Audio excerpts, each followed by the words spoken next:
Madame, Monsieur, bonsoir et bienvenue à ce rendez-vous quotidien sur Equinox Télévision. Douala s'est réveillé ce matin les pieds dans l'eau. Des fortes pluies qui sont abattues sur la cité capitale économique toute la nuit dernière ont provoqué des inondations dans plusieurs quartiers. Bonanjo, Akwa, Makepe, Lokbessou, Ndogbo, Newbel, Bepanda, entre autres.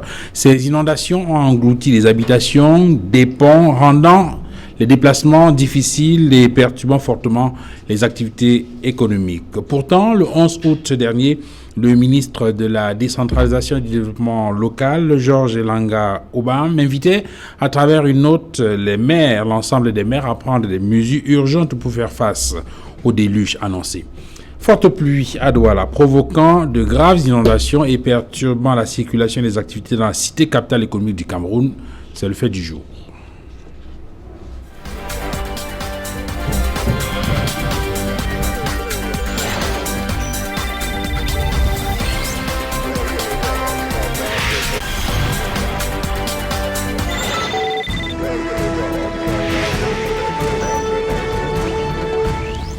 Pour interroger donc les origines de ces inondations et surtout analyser les solutions qui peuvent permettre d'éviter ces drames à l'avenir dans la ville de Douala et dans d'autres villes du Cameroun.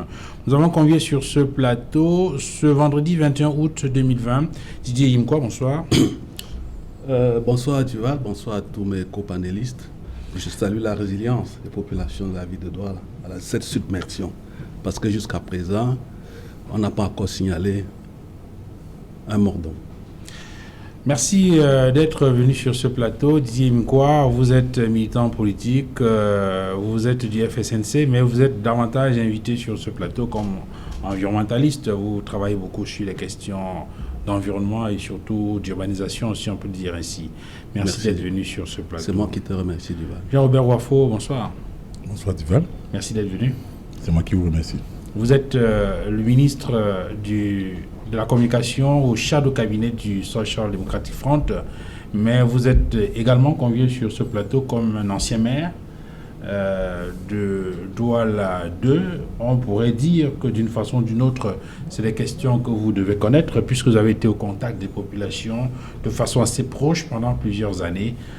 Vous aurez certainement quelques témoignages à faire, quelques anecdotes à nous raconter sur les politiques urbaines qui sont mises en place, notamment dans la ville de Douala, et qui peut-être ont échoué, puisqu'on voit bien évidemment que ces inondations causent des dégâts économiques et sociaux importants. Robert Kedia, bonsoir. Good evening, sir. Greetings to my co-panelists. It's a pleasure for me to be here. Greetings to all the loving people of Douala that respected the regulation that the minister gave and the mayor with regards to security of today with regards to the flood. Vous êtes militant du RDPC. Le RDPC, c'est le Rassemblement démocratique du peuple camerounais, le parti au pouvoir au Cameroun. Merci donc d'être venu sur ce plateau. Christian Massoma, bonsoir. Bonsoir, Divan. Merci d'être là. C'est moi qui vous remercie. Je voudrais d'abord adresser au nom du MRC que je représente la compassion, notre compassion à l'ensemble des populations sinistrées de la ville de Douala, parce que au vu des images, beaucoup de familles n'ont pas d'abri ce soir et sont totalement démunies et abandonnées à elles-mêmes. Donc nous voulons leur témoigner notre compassion et notre solidarité. Didier, quand je commence avec vous, est-ce que c'est exagéré de dire que ce que les populations de Douala ont vécu ce matin est inédit? Loin s'en faut. Hein. Je réagirais comme ça à but pour point.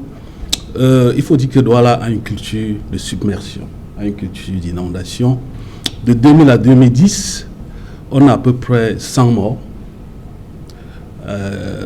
beaucoup de dommages, beaucoup de gâteries.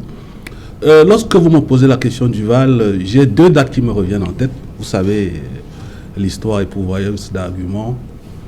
En 2000, je me rappelle à l'époque, le gouverneur, on parlait encore de province, le gouverneur de la province du littoral s'appelait, je crois, Kongwedima. Il y a eu un phénomène qui s'est passé ici. Tous les experts de questions de climat ont dit que c'était l'effet albédo.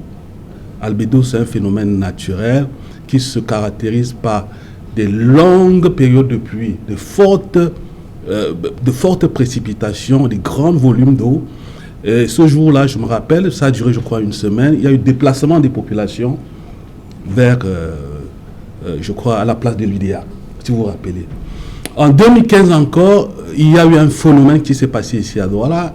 Ce jour-là, le Premier ministre Jean Philemon, avec tout le gouvernement de la République, avec tout ce que vous avez comme homme d'affaires, allait inaugurer la cimenterie d'Angoté. Ce jour-là, l'homme le plus riche de l'Afrique était là, avec l'un des Africains les plus influents du monde de la finance en Afrique, Lulumu, qu'on connaît très bien. Mais ils avaient les pieds dans l'eau. Ils avaient les pieds dans l'eau. Et cette eau-là venait d'où? C'était les eaux qui venaient de Dido. C'était pas les eaux qui venaient peut-être du Vouri, dû peut-être à des phénomènes météorologiques très extrêmes, comme la houle ou la tempête. Ces eaux-là, évidemment, venaient de tout le plateau du Dido. Mais il se trouve que le lendemain, vos confrères, manipulateurs, ont réagi. Inondation dans la ville de Douala, catastrophe naturelle. Pourtant, c'était faux. Pour dire quoi, on ne peut pas durablement construire une ville qui se veut résilient au changement climatique, qui se veut intelligent sur la base de la tricherie. Vous savez, l'eau de pluie est le miroir qui nous renvoie toutes nos imperfections, toutes nos tricheries. C'est pour dire que le phénomène des inondations ici à Douala, c'est un phénomène déjà naturel. On peut accuser même l'accoutumance des populations. Et nous allons voir les causes, parce que les causes sont nombreuses. Vous voyez dans une ville où vous avez le taux d'occupation anarchique, la ville, 70%. Ah oui, justement, le sentiment que j'ai eu en vous écoutant, c'est que vous vouliez dire que c'est un phénomène naturel. Je n'ai pas dit que c'est un phénomène. J'ai bien dit, juste après, lorsqu'on a vu les membres du gouvernement, les ministres, les hommes d'affaires, nager dans de l'eau, patauger dans de l'eau, le lendemain, on a dit que c'était un phénomène naturel. Pourtant, c'est faux. C'était évident parce que toute la zone, toute la berge du Vouré, il y a même une zone industrielle là-bas, c'est une construction anarchique. Il n'y a pas de passage d'eau.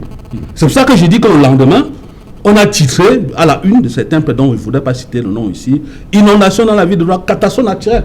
Or, catastrophe naturelle veut dire quoi? Veut dire que la part de l'homme, la responsabilité de l'homme est zéro. Pourtant, c'est faux. C'est ce que je voulais dire. Sur ce qu'on a vécu dans la ville de Douala aujourd'hui, ça vous inspire quoi en tant que citoyen d'abord et ensuite en tant qu'un ancien élu? En tant que citoyen, je ne suis pas surpris. Parce que ceux qui sont surpris, ce sont ceux qui veulent bien être surpris. À quoi pouvait-on s'attendre? Ce qui s'est passé traduit, n'est-ce pas, l'impréparation, le manque de vision managériale de ceux qui sont censés gouverner la cité. Parce que voyez-vous, Didier l'a si bien rappelé, depuis 2000, en l'an 2000, il y a eu une première, donc de premières très fortes pluies, en 2015 également, et depuis, qu'est-ce qu'on en a fait? Mais beaucoup d'argent a circulé. Il faut que ce soit clair. Parce que ce soit, n'est-ce pas, dans le cadre des financements extérieurs à travers le ministère du développement, donc de l'urbanisme et du développement urbain, ou dans les différents budgets qui sont consacrés au curage des caniveaux, c'est beaucoup d'argent. Donc on parle d'environ 100 milliards de francs CFA. Qu'est-ce qu'on a fait avec? Allez donc savoir. La responsabilité de nos gouvernants est établie. Il n'y a rien à faire. Parce que, voyez-vous, j'ai été maire et conseiller municipal d'abord de 2007 à 2013, puis maire après, 2013 à 2020. Je vais vous dire une chose, pour être terre à terre. Il y a une ligne budgétaire consacrée au curage des caniveaux. Allez donc, vous qui êtes journaliste, savoir. Une ligne budgétaire où? Dans la mairie. Dans les différentes mairies.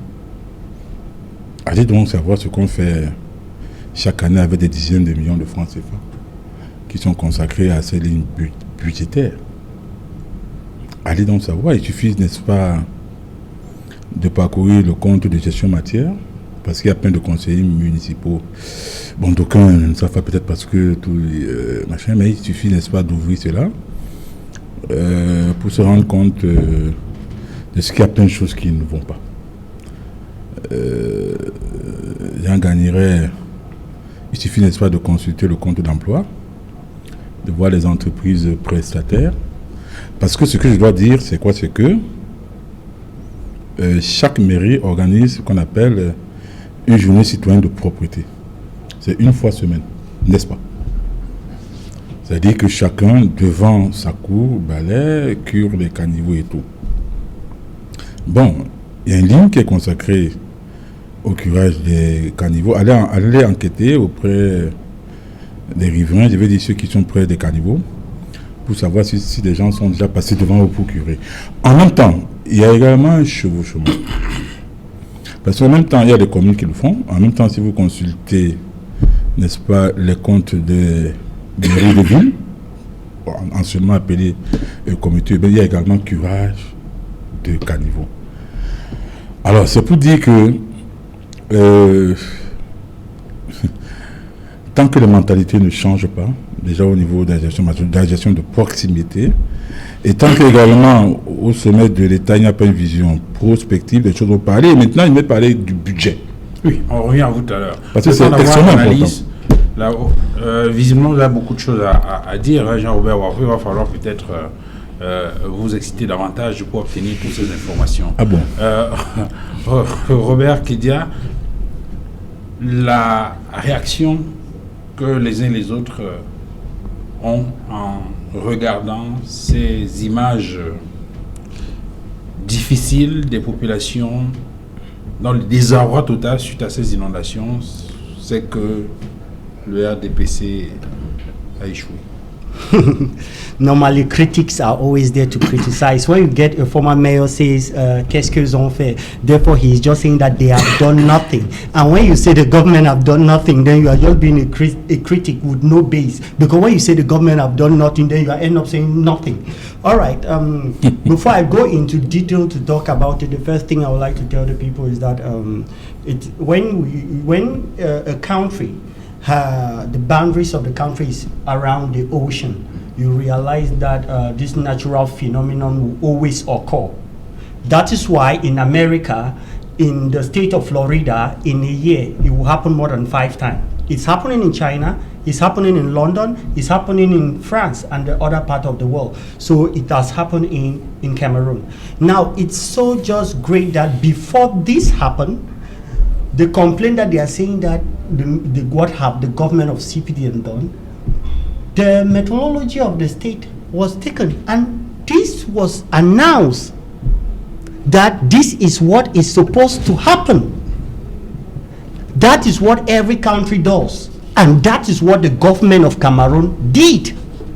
If this thing could have happened without the government announcing it to the people that, hey, this is what will happen, you could have told me that the government have done nothing. But if the government have seen it and take strict measures to talk with the Minister of Decentralization, to talk with the mayors for everything to be put in place, and you come to say the government has done nothing, then it shows that you are not serious. See, when it comes to analysis, right, you can say that this is what the government have done, but it's not okay with you. But when you come and you say the government have done nothing, then you are biased. You are not an analyst. You are being controlled by emotion. And that is what is happening nowadays with political parties, especially those political parties that don't have any elected official. That is why, yes, they are not in the parliament. They now occupy Facebook and enjoying the freedom of speech of the president to be talking all over. That is it. The government have done a lot. And when we start to go out, I will be going step by step to explain to you what the government have done. If you've done research, you realize that flood is a natural phenomenon, and there are measures that are being put in place to ensure that this flood should not occur. And the government started doing that ever since.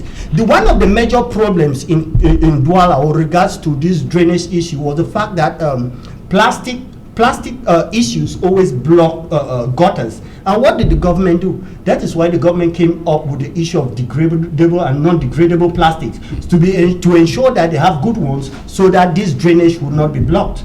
So we should be able to know all these phenomena to know that the government is doing a lot. When you say the government have not done anything, you make the people viewing us to think that the government is not doing anything when the government is doing a lot. We should be responsible to say things the way they are. Christian Massama, quelle est la lecture que vous faites de cette situation? Avant d'ailleurs de rentrer dans le fond, je remarque que le représentant du RDPC, au lieu de répondre à la question qui lui a été posée, a d'abord jugé les panélistes sur le plateau et les partis politiques en les traitant de partis émotionnels ou de personnalités émotionnelles. Je trouve tout ça inacceptable. D'ailleurs, on a eu beaucoup d'émotions dans son intervention à lui et je pense qu'il devrait plutôt se regarder lui-même dans le miroir avant d'attaquer les autres copanélistes.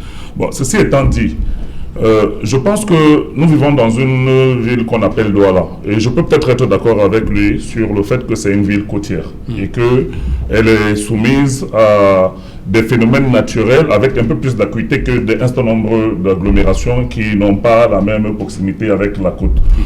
Mais Jean-Robert l'a dit tout à l'heure, dans tous les pays historiques au monde, y compris ceux que lui il a cités, il y a des politiques publiques d'aménagement qui permettent d'avoir une planification et une organisation pour pallier aux effets pervers liés à ce type de phénomènes qui sont naturels. Tout à l'heure, on a évoqué ici sur ce plateau le fait que la main de l'homme ne puisse pas avoir un impact sur un phénomène, lorsqu'on appelle catastrophe naturelle, il faudrait que ça soit véritablement naturel. Or, à Douala, je reste persuadé que depuis des décennies que ce pouvoir est en place, depuis des décennies qu'il y a avant les délégués du gouvernement et maintenant les maires de ville, tout le monde sait très bien que le mois d'août et de juillet sont les mois, et peut-être septembre, sont des mois où la pluviométrie est immense. Et qu'un certain nombre de phénomènes, tout à l'heure, M. Imko a évoqué l'occupation anarchique d'un certain nombre de nos quartiers et d'espaces qui ne permettent pas un drainage des eaux et une politique qui soit capable de peut-être aboutir à, comment je peux appeler ça, à un réseau de drainage. Parce que ici, nous avons des drains. Mais quand vous regardez en réalité l'acheminement et les écoulements des eaux, nous n'avons pas un réseau de drainage qui permette véritablement de pouvoir aboutir peut-être à une solution de retraitement des eaux après le drainage.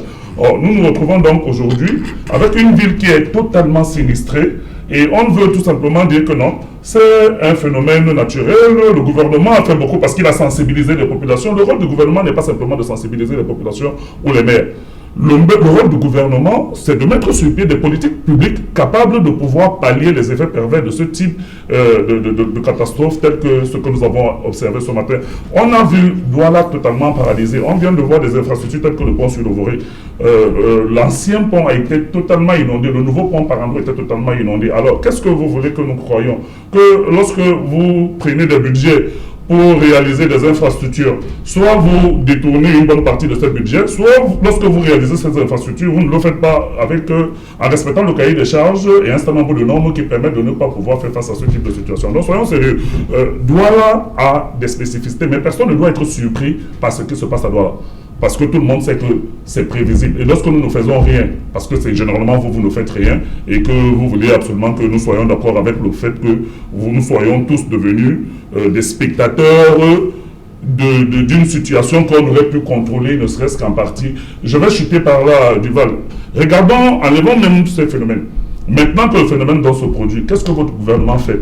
Où est-ce que la société civile... Vous avez vu un seul sapeur-pompier dans la ville aujourd'hui? Je vous pose la question de manière... Est-ce que vous avez vu les sapeurs-pompiers?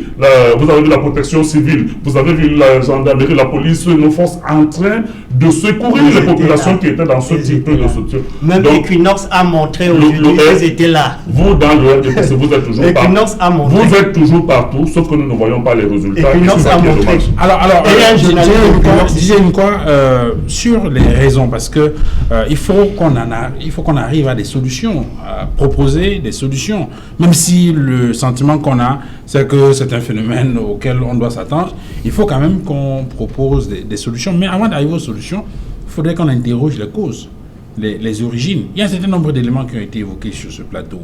Robert Kedia, par exemple, a insisté à demi-mot sur l'incivisme des populations en parlant des drains qui sont bouchés par des plastiques, ce qui a d'ailleurs amené le gouvernement, c'est ce qu'il a dit, à mettre en place une nouvelle politique sur les biodégradables, non dégradables, et ainsi de suite.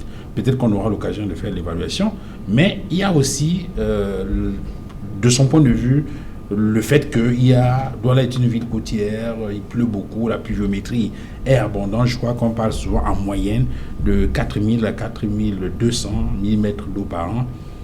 Quelles sont, de votre point de vue, les principales raisons qui justifient la situation que Douala a vécue ce matin? Bon, je voulais dire, je ne souhaiterais pas que l'on aborde les phénomènes d'inondation à Douala avec les glaces idéologiques partisanes. Parce que ça n'avance. Ça dit. Mais c'est inévitable. Oui, non, comme dit que le LDR, le RDPC. Ah, d'accord, ok. Moi, parce qu'il nous a traités d'émotionnels. Je ne voudrais pas qu'on regarde cela comme ça. Là. Duval, l'eau ne manque pas. Quand il y a des fortes précipitations, il y a de l'eau. Les fortes précipitations ne dépendent pas de l'homme. Même si indirectement, c'est des phénomènes extrêmes liés au changement climatique.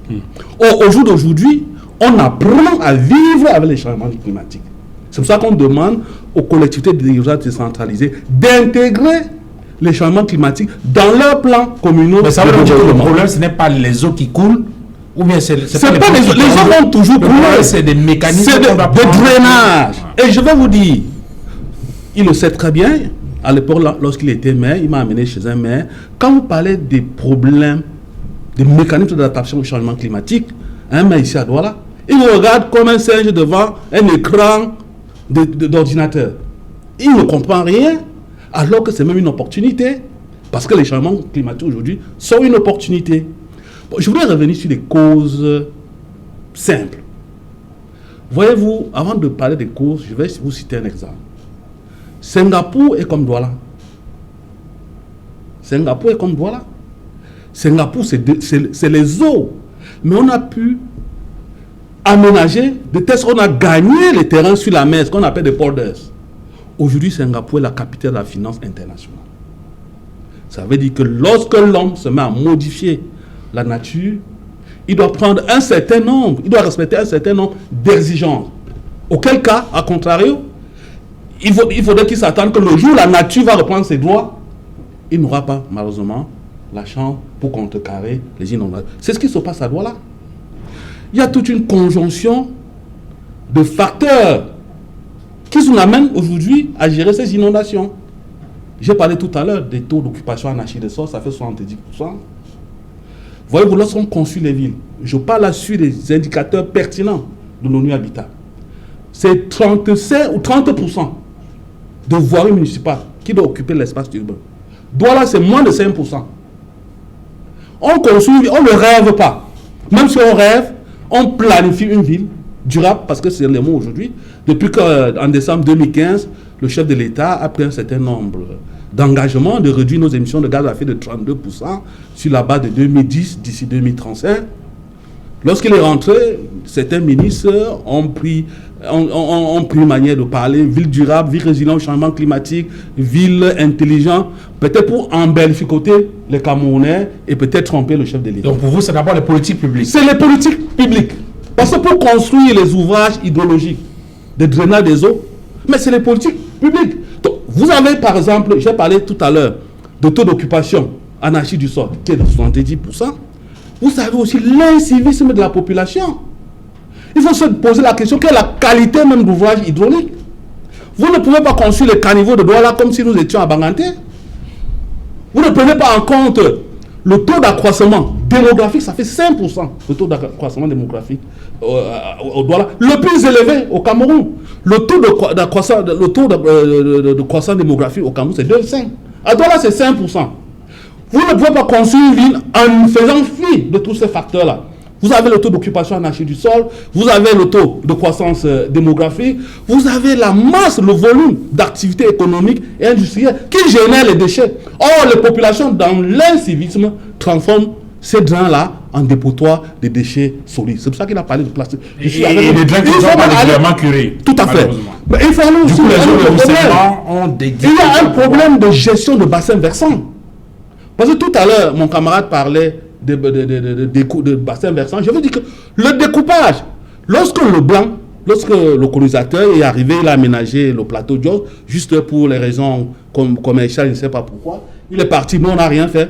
Le découpage des collectivités territoriales, des communes, disons-le de façon élémentaire, a été fait sur la base d'une approche coloniale. On n'a pas tenu compte des reliefs. Pour dire à M. le maire ou à Foucault, puisque les communes, c'est-à-dire le découpage, se disputent les versants, vous pouvez curer là-bas, le versant gauche, moi qui suis au versant droit, je ne cure pas, et puisque nous avons le même exutoire, parce que c'est sous forme de V. Ça, c'est le drain. Voilà le V. Donc, vous curez ici à gauche, si vous vous curez ici à gauche, celui-ci ne fait rien, vous aurez toujours le même exutoire et vous aurez toujours les inondations. Voilà le véritable problème qu'il y a dans la ville de Douala aujourd'hui. On peut en régler. Il y a un phénomène d'entonnoir. On a aménagé le Vouri, on a réduit le lit du Vouri parce qu'il fallait aménager le quai de port sans tenir compte de tous ces volumes d'eau-là. Donc, ce qui fait quand l'eau arrive dans le Vouri, parce que ce qui s'est passé aujourd'hui, c'est les eaux qui viennent. On parle maintenant des inondations terrestres. Parce que le jour où on parlera des inondations marines, toute la zone de Bessékal, on va compter les morts comme des souris. Je le dis tous les jours.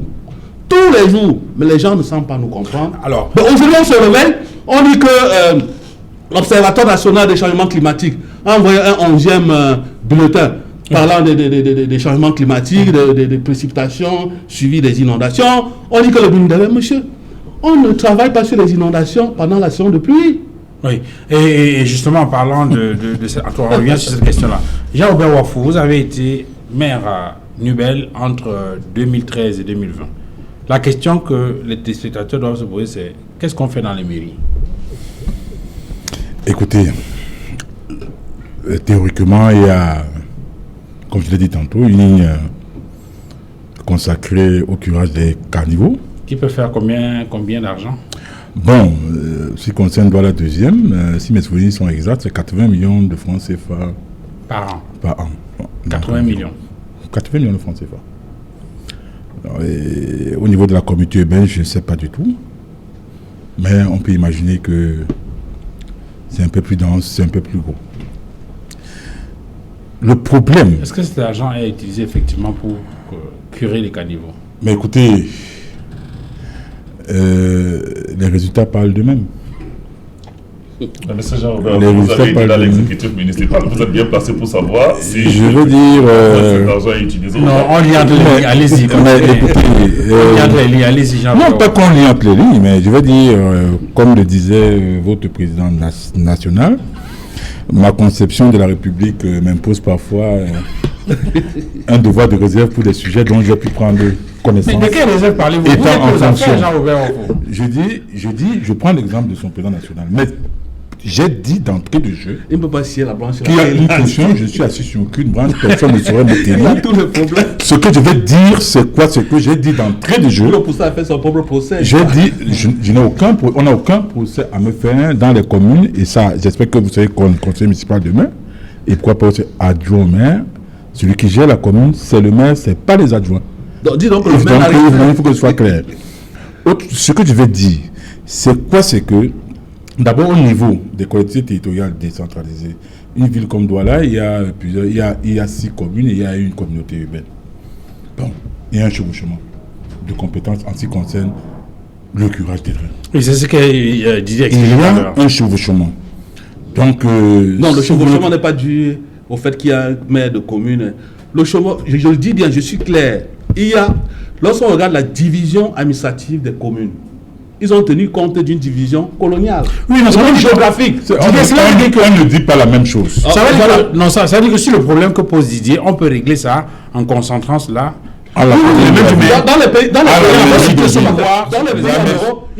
la mairie de la ville. il y a ce qu'on appelle les gestions de bassin versant. Parce que vous parlez, donc vous avez parlé d'un système en V.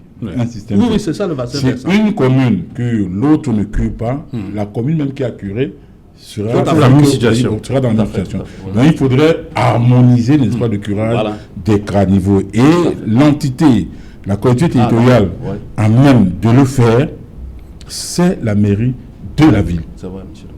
Parce que seule la mairie de la ville peut harmoniser le curage des caniveaux, évidemment dans une gestion concertée Tout à fait. avec toutes les autres mairies, donc avec toutes les autres communes d'arrondissement. Et d'ailleurs, ça devrait même être le cas. Parce que quand vous regardez les caniveaux, qui sont ceux qui font les routes? C'est la mairie, non? Non, c'est la mairie de la ville, donc c'est la communauté urbaine. Mais celui qui construit, c'est lui qui doit aménager. Quelqu'un a évoqué un élément tout à l'heure sur l'incivisme. Et je crois que vous avez insisté sur la question des journées de propreté. Est-ce que vous avez le sentiment, vous, Jean-Robert Wafo, vous qui avez été maire, que cette journée de propreté est effectivement une journée de propreté? Bon, il y a des citoyens honnêtes qui, n'est-ce pas, curent les caniveaux. Bon, il y en a qui ne le font pas. Quel est le taux? Ça, je ne peux pas savoir. Mais tu veux dire que ça se fait. Et maintenant, la question qu'il faudrait se poser, c'est quoi? C'est que cet argent dépensé dans le curage des caniveaux, dans chaque commune d'arrondissement, on peut les reverser, par exemple, aux chefs de quartier, qui sont les mieux placés pour contrôler si effectivement les caniveaux sont curés. Parce que parfois on dit on a curé les caniveaux. Mais vous allez rencontrer des chefs de quartier qui vont vous dire mais on a curé ça quand? Et vous allez également voir la communauté urbaine vous dire mais écoutez, moi-même j'ai curé là-bas. La commune d'arrondissement dit j'ai fait le curage sur tel axe. Vous irez à la communauté urbaine, je vais dire à la mairie de la communauté urbaine, elle dira également que j'ai curé le même axe, mais toujours-il que les populations n'ont vu personne curer. Vous comprenez un peu ce que je dis. Et puis, ça pose également... Et puis, un autre fait. Pour une ville comme Douala, vraiment, il faut se regarder droit dans les yeux.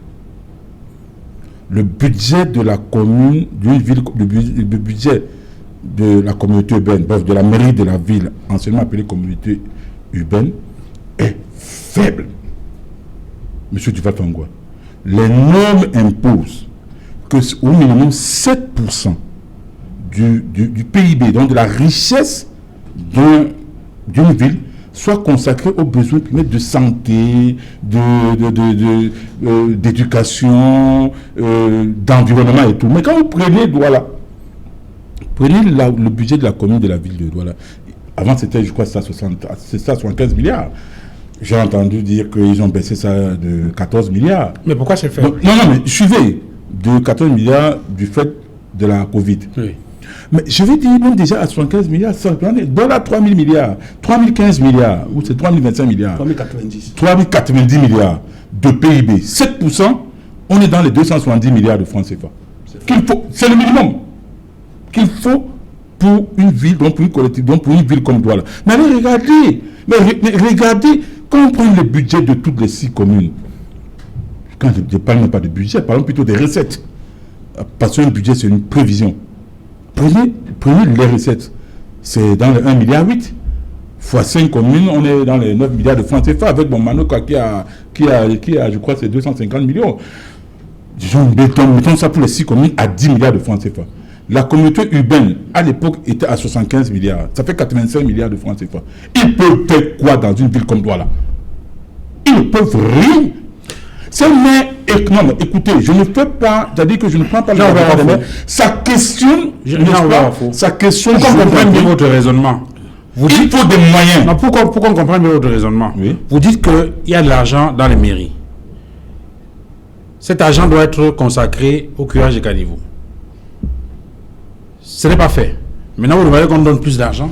Non, mais écoutez, le problème c'est... Est-ce qu'en donnant plus d'argent, ça ira dans le curage des caniveaux? Écoutez, c'est le contrôle. Ce n'est pas parce que X a mal géré qu'on doit n'est-ce pas, punir tous les autres. Non. Ok. On gère pour les populations et non pas pour les maires. Ok. Qu'on mette un mécanisme de contrôle de cet argent. Là, c'est plus précis. Mettre un mécanisme de contrôle, ça n'empêche pas qu'on puisse augmenter le budget. Et ça pose le problème du jacobinisme ambiant donc, de ce qui nous gouverne. Parce qu'on ne peut pas comprendre qu'une ville qui produit 3090 milliards de francs CFA, 90 milliards de francs CFA de richesse, est à peine 85 milliards de francs CFA. Alors, mettons même à 100 milliards de francs CFA. Vous avez commencé à évoquer avec les crédits transférés, mais ça va représenter quoi? Ce n'est même pas la moitié. Vous avez commencé à évoquer tout à l'heure les activités, non, si vous voulez, les actions qui sont menées par le gouvernement dans le sens de la sensibilisation des populations et peut-être même, je crois, de la prévision de ces situations, puisque vous avez évoqué, je crois, la note du ministre de la décentralisation et du développement local, Georges Elanga Obam, cette correspondance du 11 août dernier qui alertait déjà sur la situation qui risque de se dégrader et qui demandait aux maires de prendre des mesures urgentes. Est-ce que vous avez le sentiment que les instructions qui sont données par le gouvernement sont respectées? Est-ce qu'on ne se trouve pas finalement dans la situation que pose Jean-Robert Wafo sur le contrôle? On se souvient qu'en 2015, je passe sous contrôle de Dié Mkwa, en 2015, il y avait eu des inondations semblables ici à Douala.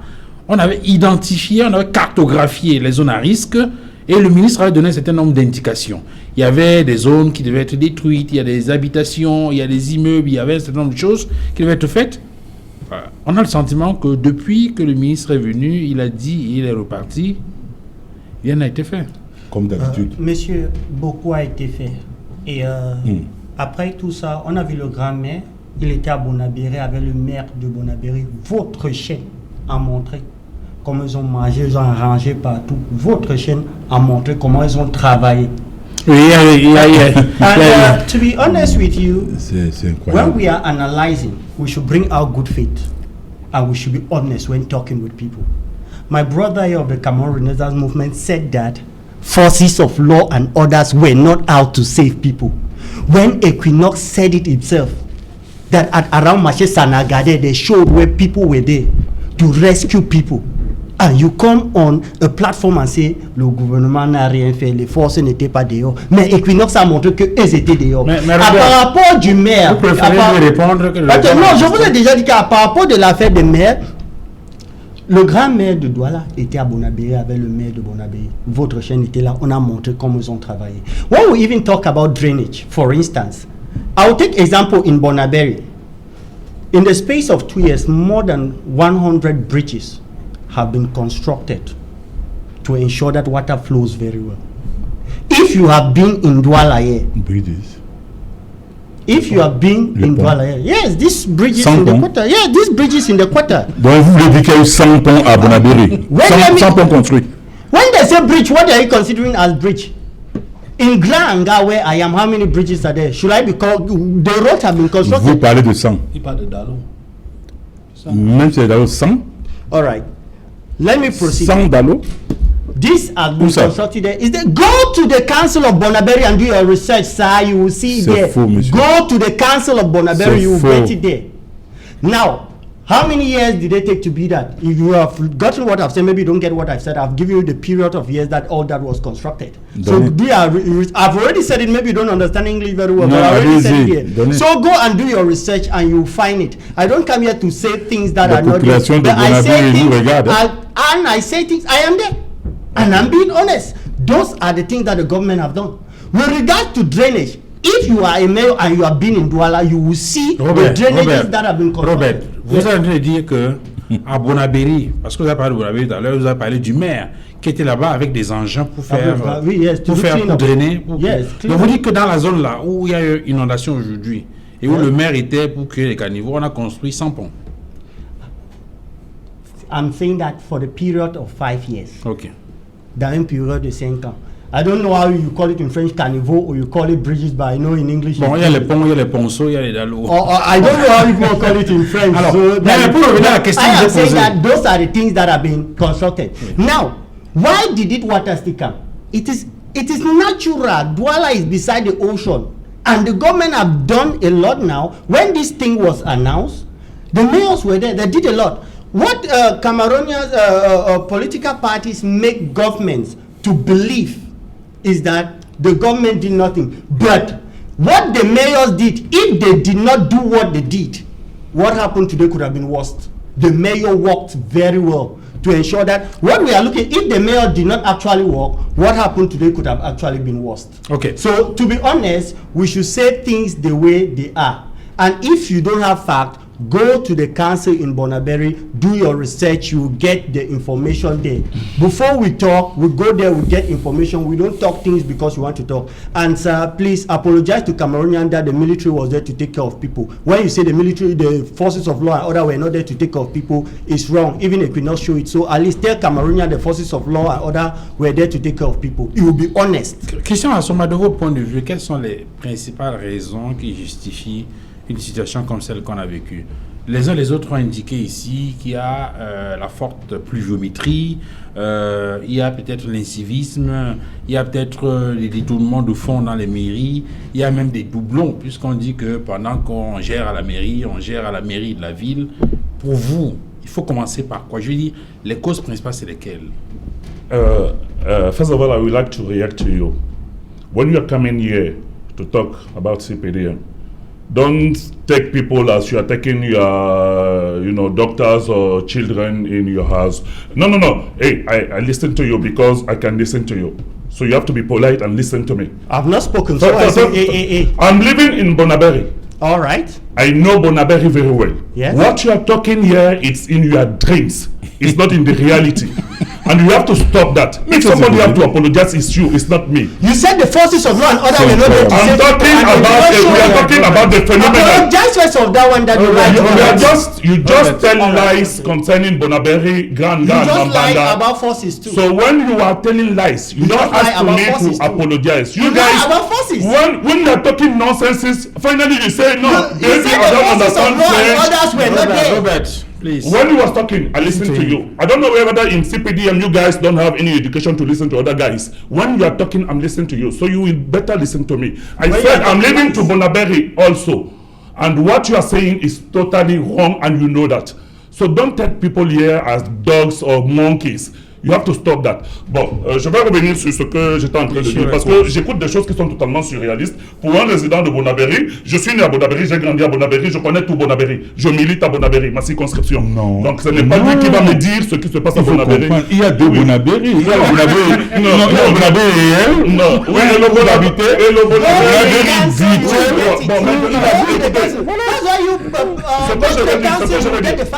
Ce que je vais dire, je connais très bien un certain nombre de données en rapport avec la mairie. Hein? Donc je connais beaucoup de choses, je ne vais pas rentrer là-dedans, mais je connais très bien un certain nombre de choses en rapport avec le fonctionnement de la mairie que vous êtes en train d'évoquer. Mais je voudrais dire, ce n'est pas la peine de faire des déclarations tapageuses. Vous avez dit que, parlant des forces de l'ordre, puisque vous voulez absolument que j'y revienne, hein, peut-être dans quelques zones, 2 ou 3 corps ont pu intervenir. Dans plusieurs zones, les gens étaient dépourvus, abandonnés à eux-mêmes. Vous avez dit qu'elle n'était pas là. Écoutez, mais dans des zones où ils n'étaient pas là. Vous avez dit qu'elle n'était pas là. Maintenant, vous dites Ce sujet, c'est réglé, avançons. Ça va être très Avançons. difficile Avançons. de discuter avec des personnes qui ne semblent manifestement pas comprendre ou alors vous utilisez la mauvaise foi.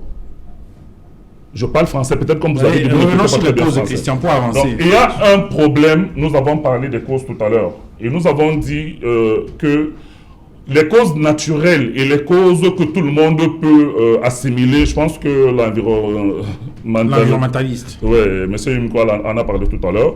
C'est-à-dire, au-delà des problèmes liés au drainage, au-delà du fait que nous soyons une ville côtière proche de l'océan avec un certain nombre d'intempéries capables d'affecter ou alors d'augmenter la pluviométrie, il y a, et je reviens là, il y a les politiques publiques. Et pour moi, c'est un échec.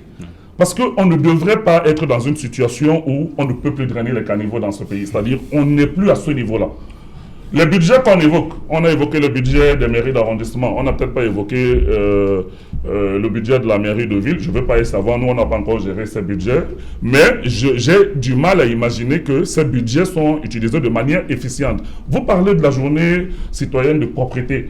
Monsieur Wafo tout à l'heure a essayé d'atténuer un tout petit peu l'échec de l'instauration de cette journée parce que moi je suis à Bonaberry et je vois souvent ailleurs. Je n'ai jamais vu personne être concernés par cette journée en dehors du blocage économique que cela entraîne. C'est-à-dire les jeudis de 8h à midi, il n'y a aucune activité qui fonctionne, mais personne ne balaye la route, personne ne cure le caniveau, personne ne fait rien. On a fait l'instauration d'une journée par mimétisme en espérant que peut-être ça va arranger un tout petit peu les politiques et les populations en disant qu'on a quand même instauré une journée et que ça peut apporter des solutions aux problèmes liés à l'environnement et autres choses. L'anarchie est pour beaucoup dans ce qui se passe. On construit des routes, mais après avoir construit des routes, le lendemain, les Camerounais viennent occuper les mêmes routes, ils déposent toutes les ordures dans les caniveaux ou autre chose. Il y a un certain nombre de travail, un certain nombre de choses à faire pour essayer d'aménager le vécu des Camerounais, notamment en pareille situation aujourd'hui. Parce que moi, je dis, ce qui s'est passé aujourd'hui, on ne peut pas totalement effacer cela, mais on peut l'atténuer. Et le gouvernement doit prendre ses responsabilités. C'est pour ça qu'il y a un gouvernement. Il n'y a pas de politique publique qui soit figée. C'est-à-dire, il n'y a pas de plan d'aménagement urbain qui soit figé. Vous regardez que dans la plupart des villes, en fonction des problèmes qui se posent, les plans d'aménagement peuvent évoluer et on peut s'adapter à des situations et y apporter des solutions qui sont beaucoup plus cohérentes en rapport avec les problèmes qui sont à même d'être proposés. Mais je dis, l'angélisme de mon jeune frère du RDPC semble tout simplement rompre avec la réalité que les Camerounais vivent, y compris dans la zone où lui-même vit, où je suis assez fréquemment. Non, moi ce que je voulais dire également, c'est que même quand bien même les populations curent ces caniveaux, il faut bien qu'on évacue. Ouais. Et il se pose généralement un problème. Parfois, c'est les mêmes des détritus qui retombent dans les caniveaux. Et le lendemain, on recommence. Le lendemain, on recommence. Et ça pose un problème. Et de deux, la collecte des ordures ménagères, il y a un problème. On n'a toujours pas déconcentré ça. On n'a toujours pas décentralisé ça. Parce que, voyez-vous, l'usine... vous voulez qu'on décentralise quoi? Mais quand je vous ai suivi sur le NIMPEC, vous avez dit que vous n'avez pas besoin de décret d'application pour l'exploitation de carrières. Dans le code général de la décentralisation, la précollecte dans une ville où il y a un maire. C'est de ça que la précollecte, c'est chez les maires adjoints. C'est le maire. Mais bien sûr, mais est-ce qu'on envoie les moyens conséquents? Non. Je vais vous dire comment ça peut se faire. Non, mais écoutez, monsieur, c'est une question. Tu as dit que. Donc, on n'est pas d'accord sur la décentralisation de la. La question, c'est monsieur Yimkoua. Monsieur Yimkoua. C'est moi qui ai la parole. Monsieur Yimkoua. Envoyer les compétences, c'est une chose. Accompagner ça de ressources financières, c'est autre chose. Quand vous délaissez les compétences sans que les moyens ne suivent, il y a problème. Okay. Et c'est la raison pour laquelle je dis, monsieur Yimkoua, vous êtes d'une majorité, vous appartenez à la majorité gouvernementale. Je ne sais pas pourquoi vous ne pouvez pas parler, c'est-à-dire que de la faillite de la décentralisation. Pourquoi vous ne le faites pas? Pourquoi vous ne le faites pas? Parce que, voyez-vous, monsieur Yimkoua, j'ai pris l'exemple, donc j'ai pris le cas de 7%. Récrit. Douala a besoin d'un minimum 270 milliards de francs CFA. Mais les budgets, autrement, ils sont, je crois, c'est avec cette mentalité que vous avez là, vous les anciens maires là, vous donnez 500 milliards, vous n'allez rien faire. De deux. Je vais expliquer pourquoi. Encore faut-il débloquer cet argent. Même si vous donnez 1000 milliards. Encore faut-il débloquer cet argent. Parce que vous n'avez pas intégré les questions de changement climatique. Monsieur Yimkoua, je dis il faut envoyer des ressources et les contrôler. D'accord. C'est extrêmement important. Parce que si vous envoyez et vous ne contrôlez pas, on les connaît bien, ça va donc l'argent doit se retrouver dans le comité de base du RDPC. Très bien. Pour aller dans les campagnes. Sur la question, donc voilà, c'est ça qui est donc question. Sur la question de la décentralisation qui peut être un levier important bien pour régler cette affaire-là rapidement avant qu'on ne... Ben non, Dual, il y a Christian qui a dit quelque chose que je partage, hein, lorsqu'il a dit qu'on ne peut pas parler d'inondation dans la ville de Douala. Mais on peut baisser la vulnérabilité au stress climatique. C'est faisable. Pourquoi ça ne se fait pas? Je suis d'accord avec lui que Douala produit 3090 milliards de francs CFA par an.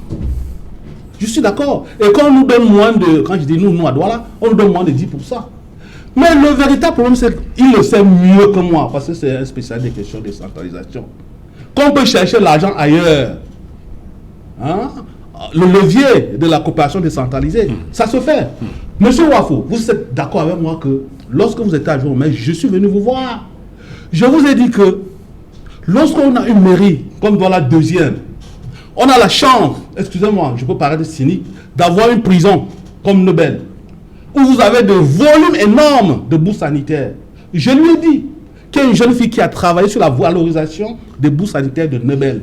Il m'a amené chez son maire.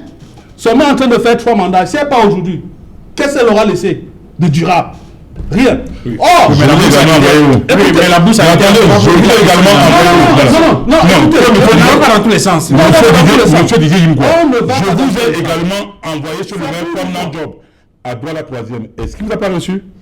Attends, C'est pas de ça qu'il s'agit. Non, non, je veux donner la parole à Robert. Non. Attends, je vais La dire question ceci. des bourses sanitaires, Oui, ça arrête.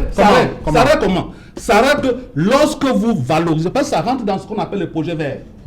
Lorsque vous valorisez, parce que les bourses sanitaires produisent du méthane. Oui. C'est ce qu'ils ont comme fait. Or, si vous parvenez à réduire du méthane en CO2, vous pouvez vendre sous forme de crédit carbone. Ça se fait avoir beaucoup d'argent. C'est ce qu'il faut que les maires intègrent dans leur programme pour améliorer les recettes. Pour améliorer les recettes. D'accord, Et ne pas seulement attendre Yaoundé et croiser les mains pendant que les populations meurent. Mais Et c'est je la veux raison pour montrer laquelle Yaoundé à n'en tous va les pas. maires aujourd'hui qu'il y a des pans de quartiers entiers aujourd'hui où les enfants n'ont pas mangé du pain. Mais Où les enfants qui devaient aller composer n'ont pas composé. Oui. Où les gens ne sont pas allés Et au les travail. conséquences Est-ce économiques et sociales sont qu'on peut importantes. évaluer ces impacts-là? Je ne suis pas d'accord avec M. Wafo. Monsieur Didier Yimkwa, ne comprenez pas la question. La décentralisation est échouée du fait du système jacobin, ultra-jacobin. Prenez vos responsabilités, dites-le. C'est pas parce que vous êtes la majorité gouvernementale. Il faut le dire. Je peux vous donner une comme Achan, qui a réussi à faire une gestion, à s'occuper d'une gestion des ordures ménagères, qui fait la recette dans tous les pays en Afrique, qui n'a pas attendu la décentralisation. C'est aussi que quelque part, il y a la paresse. Qui sont ceux qui ont C'est que quelque part, ce qui vous occupe. Qu'est-ce qui vous occupe? C'est l'OTVP et les concessions qui donnent l'argent comme les guichets électroniques. Jean-Robert, C'est la majorité permettez à gouvernementale. Robert Kedia de donner son point de vue sur la décentralisation comme levier de lutte contre les inondations et sur l'amélioration de la qualité de l'urbanisme. Non, il va vous dire que ça marche bien. All right. With regard to decentralization, you look how everything is moving. And actually, when he said it's actually moving smoothly, I'm not saying it because because there are times that when you say the truth, people think that you are saying it because of your affiliation or your party, but it's just saying the truth. Now, when you go to towns like, for instance, Limbe, you look how the town is beautiful, clean, very well. You go to Boya, I will not even want to start to sit. You see that actually they are clean, and it is the council that is in charge of it. Those are places that I know very well and those that I've gone to. So when you say it is not successful, then you are just there to criticize rather than... Non, on parle de Douala, mon cher ami. All right. Coming back now, to Douala. When he made an example and call an area in China, Non, c'est le succès à Douala. when I made it, you start to stop me. Okay, all right, let me proceed. C'est le succès à Douala. Donc le problème, ce n'est pas la politique de décentralisation. Okay, I'm talking c'est about- l'incapacité des maires. I am talking. Let me explain it to you very well.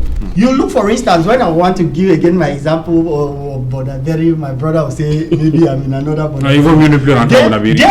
There, you can't stop me. They have been talking for long, so you don't stop me when I. Non, mais on va revenir puisqu'il y a un journal qui va se faire. When you look Robert. at the way they are working, they employ youth, especially during this period of the holiday, to assist in the cleaning.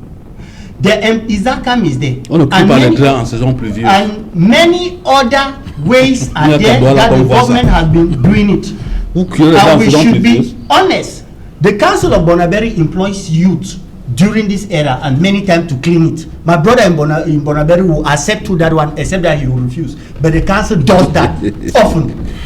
Messieurs, on va s'arrêter un instant. Je ne me suis pas exprimé sur la Allez-y rapidement en quelques secondes et puis on. Oui, en quelques secondes, il faut avouer que va revenir sur cette la décentralisation est un échec palpable. Et c'était prévisible parce que la volonté réelle du gouvernement n'est pas de procéder à une décentralisation effective, dans une affectation de ressources. Et je suis d'accord avec Jean-Robert, parce que vous ne pouvez pas parler de décentralisation lorsque vous n'avez pas vous n'allouez pas des ressources suffisantes pour permettre aux collectivités locales de pouvoir mener des projets capables de développer leur collectivité. Très bien, messieurs.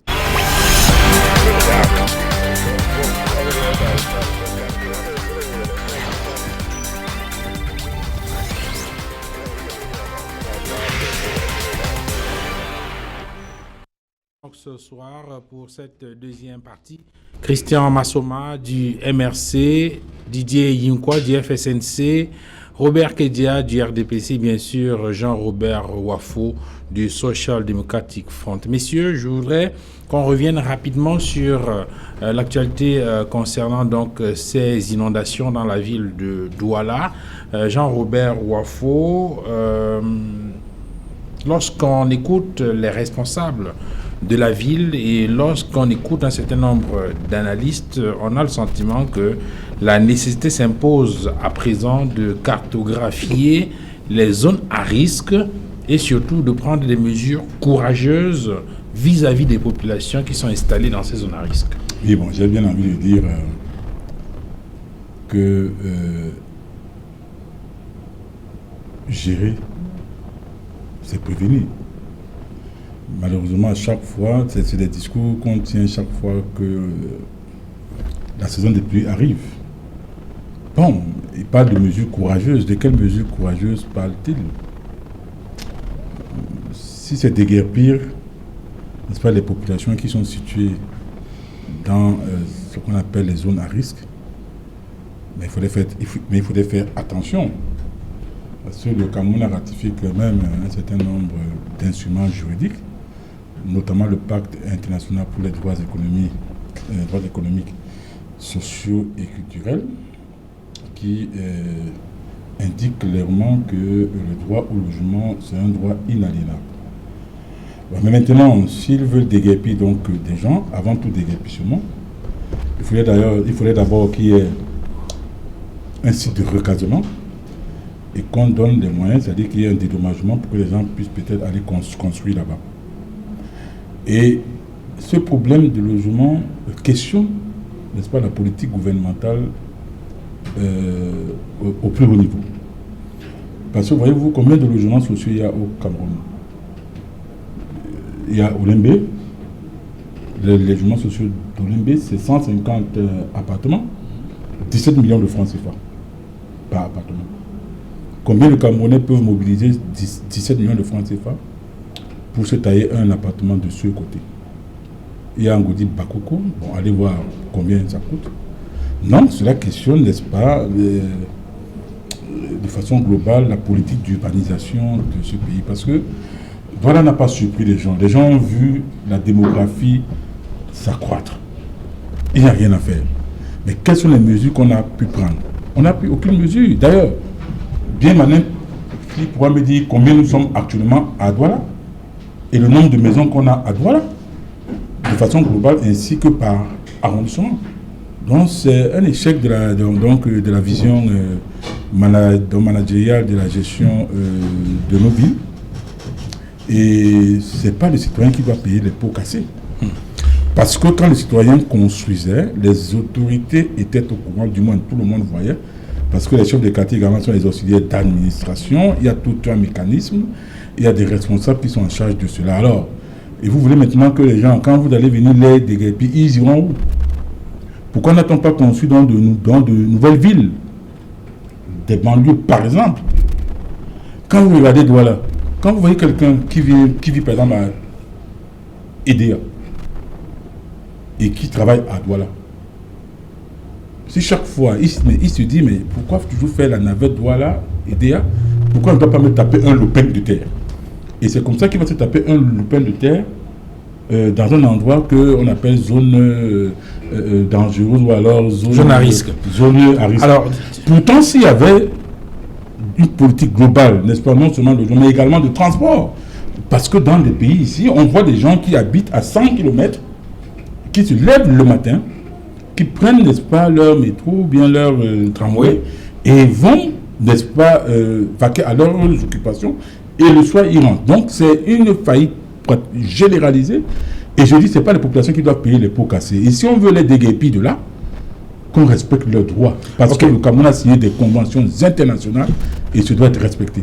Alors, Didier Yimkwa, en mai 2009, au lendemain des inondations au Palais des Sports, je crois, et surtout à la poste centrale à Yaoundé, le président de l'Ordre national des urbanistes du Cameroun, le professeur Théophile Yimgenmoyo, disait que nos villes sont malades d'inconscience. Ça fait pratiquement 10 ans. on a le sentiment que c'est une affirmation, un constat, une analyse qui est toujours d'actualité. Moi, je pense qu'il a, il a probablement raison. Vous savez, Duval, lorsqu'on a été élu maire, député, sénateur, il y a le minimum qu'on doit faire pour satisfaire ces élus et les populations pour lesquelles on représente. Je vais vous prendre un exemple simple. Je n'aime pas les discours pour embellificoter la population, pour faire du populisme. Il y a 2 semaines, j'ai interpellé les autorités de la ville de Douala. Je leur ai dit, il y a un promoteur qui est en train de construire tout un complexe universitaire d'une valeur de 8 milliards à Pont-Missoké, Pont-Cassé-Missoké, après avoir détruit plus de 7000 mètres carrés de mangroves. C'est une zone inondable. Et devant, il y a, lorsque vous revenez de, je crois, de Bépanda pour aller à Tropez, il y a R+2 qui est là depuis des années avec 1000 croix de David. Mais la maison est là, on ne sait pas à qui ça appartient à cette maison. Et c'est dans une zone. C'est la fameuse maison que le ministre avait demandé voilà, de passer. Depuis le ministre Mbouentou, après le ministre Mbouentou, je ne sais pas qui est arrivé, mais la maison est là. On n'a pas encore trouvé l'engin. Derrière cette maison, il y a un complexe universitaire dans une zone inondable, pas très loin de l'ancienne décharge des ordures ménagères d'Isaka. Vous pouvez imaginer tout ce qu'il y a comme activité biogéochimique. Et pas très loin de là, vous avez des femmes qui lavent les habits, qui nettoient les habits dans l'eau noire. C'est tous les jeunes. C'est l'accoutumance de ces populations aux odeurs pestilentielles, avec tout ce qui arrive comme maladie respiratoire et oculaire, et aussi le silence des élus locaux. Voyez-vous, l'honorable Nincho est élu de cette circonscription. J'ai fait appel à M. Wafou. Mais ce n'est pas son problème. Il s'occupe peut-être de Covid, parce que là-bas, on parle des milliards. Mais dans cette zone-là, on s'en fout. Voilà un problème réel. Et je vous rappelle que quand vous m'avez invité à cette invitation, je suis parti de cette zone depuis 15 heures. J'ai dû contourner la ville pour arriver ici parce que ça ne passe pas. Donc ces buildings-là ont bloqué l'écoulement des eaux. Voilà un cas réel. Je peux en citer comme ça. Vous faites le bon diagnostic, mais vous voulez apporter de mauvaises solutions. Non, je voulais dire ceci, à qui la faute? Je voulais dire ceci, monsieur. Non, dites à qui la faute? On ne consulte pas une cité sans les citoyens. C'est pour ça que nous, les évangiles du développement durable, nous appuyons sous ce qu'on appelle le principe de participation. Mais ils construisaient dans la nuit noire. Il faut noire. travailler avec les populations. Ils construisaient en pleine nuit noire. Pour planter, la loi sur les forêts dit ceci, là où il y a 1000 habitants, il faut boiser 800 mètres carrés. Pour ce faire, il faut aller à Yaoundé. Vous plantez les arbres, vous facilitez l'infiltration des eaux.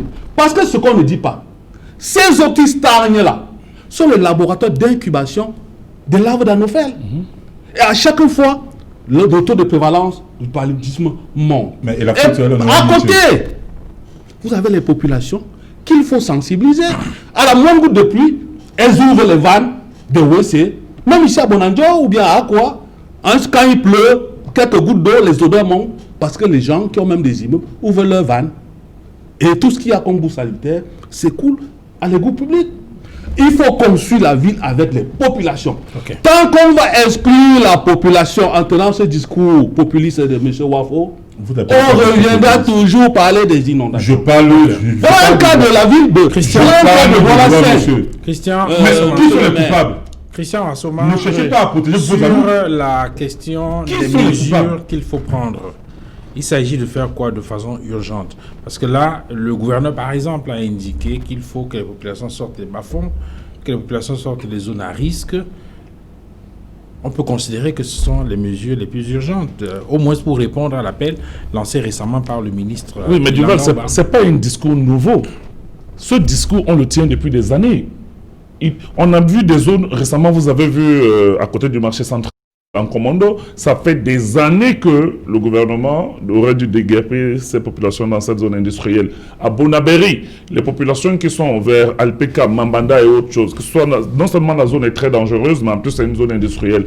Mais je pense que quand on laisse les populations qui sont déjà elles-mêmes paupérisées et abandonner à elles-mêmes s'installer de manière aussi anarchique, ça veut dire que, comme je l'avais dit pour le coronavirus, on veut que le maximum de personnes s'infectent pour peut-être créer l'immunité collective. Donc on laisse ces gens dans cette situation de précarité pour continuer à les avilir et à les asservir. Parce que moi, je ne peux pas le comprendre. Le gouvernement doit prendre ses responsabilités face à un certain nombre de crises. Et quand on a une situation comme celle que nous vivons à Douala, tout à l'heure, vous avez parlé des mesures qui peuvent être un peu douloureuses. Je suis d'accord que par moment, il faudrait prendre ces mesures, mais il faut le faire en accompagnant au maximum les populations. Et c'est ce que Jean-Robert essayait de dire, qu'on ne peut pas juste dire qu'on va déguerpir les gens en perte de profit. C'est-à-dire, c'est des êtres humains qui sont dotés de droits, de dignité et d'humanité. Donc, on ne peut pas dire que parce qu'il y a eu une inondation, parce qu'elles sont, on les a laissés s'installer pendant des années dans ces zones, et on va venir, comme par un coup de baguette magique, les enlever pour les recaser. On parlait des logements sociaux. Comment imaginer qu'un pays comme le nôtre, on puisse vendre des appartements sociaux? Le logement social, par définition, c'est le logement du pauvre. C'est-à-dire, c'est le logement des personnes qui n'ont pas suffisamment de moyens pour pouvoir se loger dans des zones urbaines qui sont suffisamment viables. Donc, on peut viabiliser certaines zones et pour leur permettre d'avoir quand même des logements. Mais chez nous, ici, les logements sociaux reviennent encore aux personnes les plus nanties. Combien de personnes peuvent se loger? Donc, il y a, pour moi, un constat qui est là, qui est l'échec flagrant des politiques publiques d'aménagement et des politiques d'accompagnement des populations face à ces risques liés aux inondations.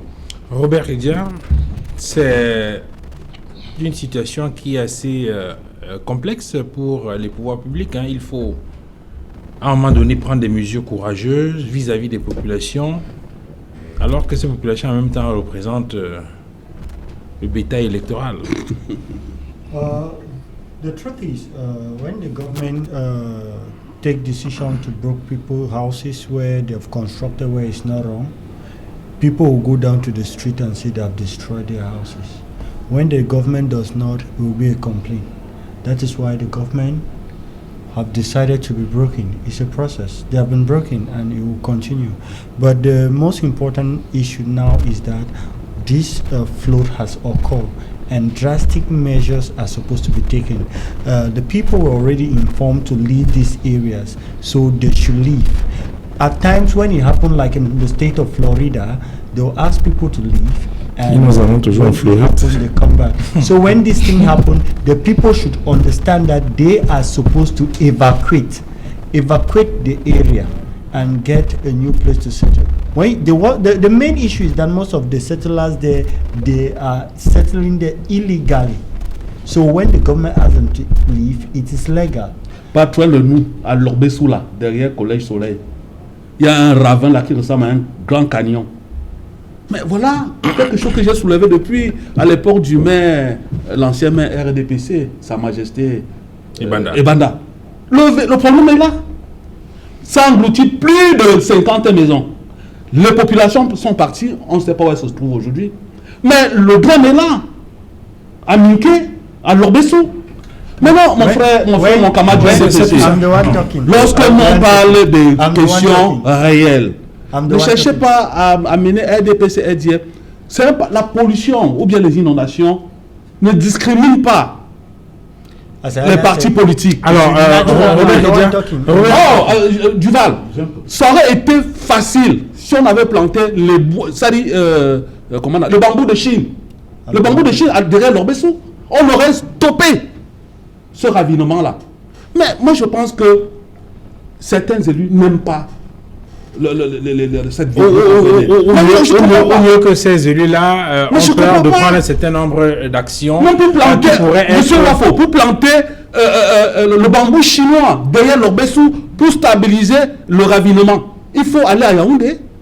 Alors, il faut attendre la décentralisation. Alors, Robert Kedia, c'est vous qui avez la parole. Je voudrais avoir votre analyse sur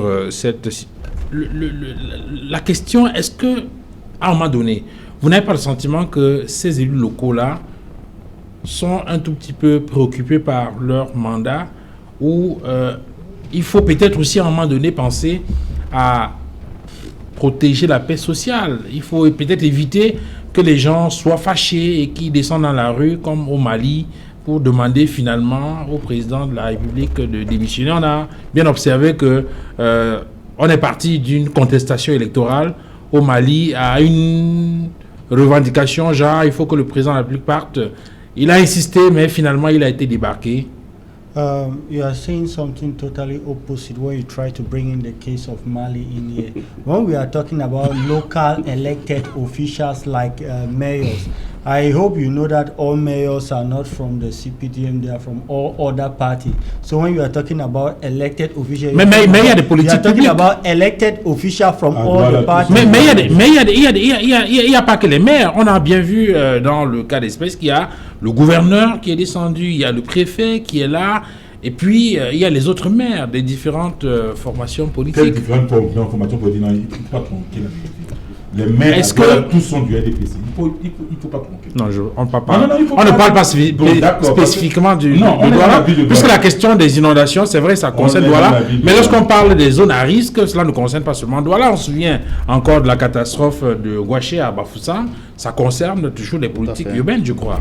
All right. So as I was saying, it is the responsibility of all elected officials. It's not about the issue of party. If people are in a risky zone, they are supposed to remove them.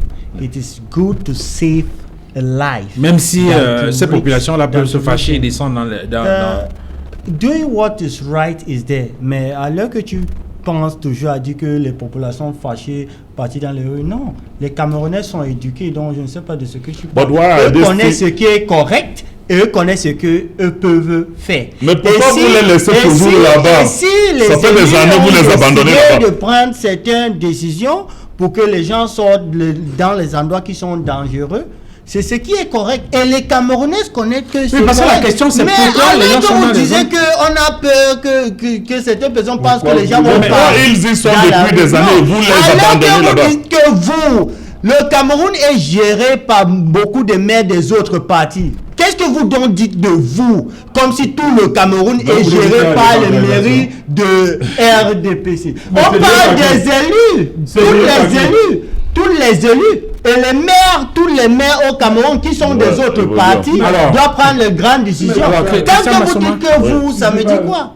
Christian Mais Massoma. attends, Non, s'il vous plaît, on avance. Christian Massoma, je voudrais avoir rapidement votre avis sur la situation. Sur la situation. Au Mali. Sur la situation Mais c'est politique. pas bien. Sur la situation Walt politique Disney. au Mali. Au Mali, on a regardé tout à l'heure les images avec le mouvement M5, la CEDEAO qui va descendre à Bamako demain. Cette CEDEAO-là, elle joue franc jeu ou elle fait du 2 poids 2 mesures?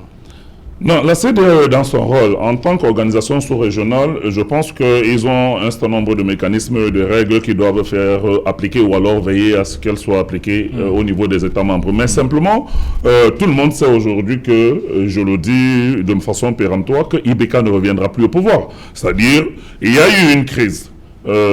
Qui a même engendré un certain nombre de choses. Il y a eu d'ailleurs la contestation post-électorale après son élection avec Soumaïla et ses partisans qui sont d'abord descendus dans la rue. Pendant la campagne pour les élections législatives, on a enlevé Soumaïla Cissé, qui est toujours Le principal leader de de l'opposition. l'opposition et qui était un ancien président de la CEDEAO et autres choses. Donc il y a pas mal de choses qui ne permettaient pas que le climat politique soit serein au Mali. Et on a vu que, effectivement, la corruption ambiante, la prise de pouvoir pratiquement par son fils et autres choses. Les Maliens, malgouvernance de façon oui, la globale. malgouvernance et tout ça, les Maliens en ont eu marre. Ils sont descendus depuis le fameux M5, depuis le 5 juin. Ils sont dans la rue de manière constante. Il y a eu des délégations de la CEDEAO. On a tenté des médiations qui n'ont pas produit de résultats. Les différentes Le point d'achoppement, justement, c'était la démission d'IBK comme principale condition. Absolument, parce que c'était la condition que le M5 posait sur la table des négociateurs de la CEDEAO et qui disait que non, IBK venait d'être élu démocratiquement Oui, et que dans la charte de la CEDEAO, il n'acceptait pas des coups d'État et autres choses. Donc moi, je pense que dans certaines situations, nous, au MRC, de manière claire, tout le monde sait que nous voulons le changement dans la paix. Donc nous ne sommes pas pour les coups d'État, nous ne sommes pas pour les formes d'insurrection, de dévolution de pouvoir.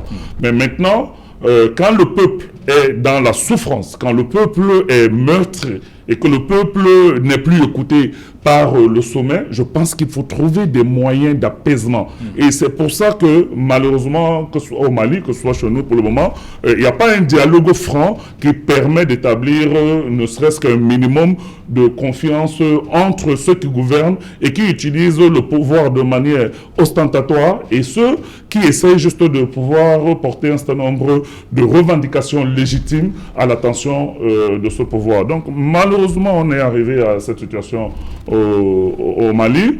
Et aujourd'hui, la communauté internationale, la CEDEAO, la France, les Nations Unies, ils s'agitent, mais ils ont vu cette crise couver. Et ils pouvaient à ce moment faire un certain nombre de choses pour empêcher que la situation ne se détériore. Elle est arrivée là où elle est arrivée. Je pense que quand on regarde la mobilisation des Maliens aujourd'hui au niveau de la rue, quand on regarde les Maliens qui ont accompagné le détachement de l'armée qui allait déloger Ibeka du pouvoir, on se rend compte que certes c'était un coup d'État, mais un coup d'État... Le peuple a pris son destin. Oui, oui, qui était appuyé par le peuple malien.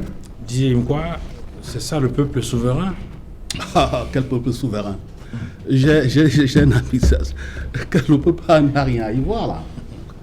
On a vu le peuple descendre dans la rue. Non, les militaires. Il ne faut pas qu'on fait les chantages parce qu'on veut que les peuples comprennent. Je vous en prie, camarades du RDPC. Ibeka est parti parce que la France ne le voulait plus. Il faut comprendre ici. J'ai un ami qui travaille souvent avec moi qui a l'habitude de dire qu'il a un doctorat. On n'a pas vu la France sur les images là. Ben, vous ne pouvez pas le voir. Ça, c'est le côté jardin. Vous ne verrez jamais ce côté jardin. Souvenez-vous que lorsque les manifestations populaires ont commencé, et ça donne l'impression d'un on savait très très bien que le partenaire numéro 1, la France-Afrique, M. Macron, était d'accord avec lui. Bon, au moment où ils ont trouvé un guignol, bon, il fallait qu'il parte. Moi, je pense que Ibeka est du genre... C'est qui le guignol? Ben, celui qui est là aujourd'hui. Vous savez, je suis un démocrate, Oui, celui-là qui est là, c'est un guignol. La place des militaires, c'est dans les casernes. Voilà. Moi, je suis un démocrate. Je crois à la démocratie. Je vous en prie. Je crois à la démocratie représentative. Je suis contre la démocratie populaire. Je voulais dire que Ibeka, c'est le genre d'opposant. Lorsqu'il est dans les tribunes, il crie, il voit trop, il promet monts et merveilles, paradis à la population. Une fois au pouvoir, il est pris en otage par l'ivresse du patrimoine de l'État. C'est ce qui lui est arrivé. Comme son voisin Alpha Condé. Ben, c'est ce qui lui arrive aujourd'hui. Bon, voilà, tous ces opposants-là qui vous promettent chez l'État. Heureusement qu'au Cameroun, nous avons fait foi à... Nous avons empêché aux opposants de... On n'a empêché personne. Heureusement que les opposants camerounais ne sont pas mus par les mêmes intentions, notamment le MRC. Nous soutenons la force de l'expérience. Nous soutenons le chef de l'État, vous le savez très bien.